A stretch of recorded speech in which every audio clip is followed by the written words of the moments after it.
First ride on the new bike. I'm excited. You pumped? Yes. How pumped?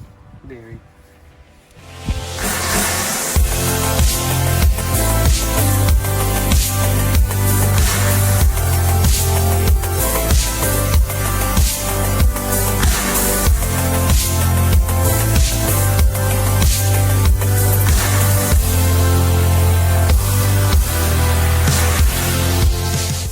I think I have more control over it.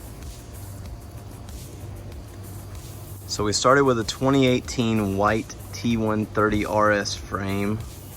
We had it acid dipped, and then I sanded it for a brushed aluminum effect. We've got a Fox Float X2 factory rear shock, Fox 34 Performance Elite fork with a 140 air shaft,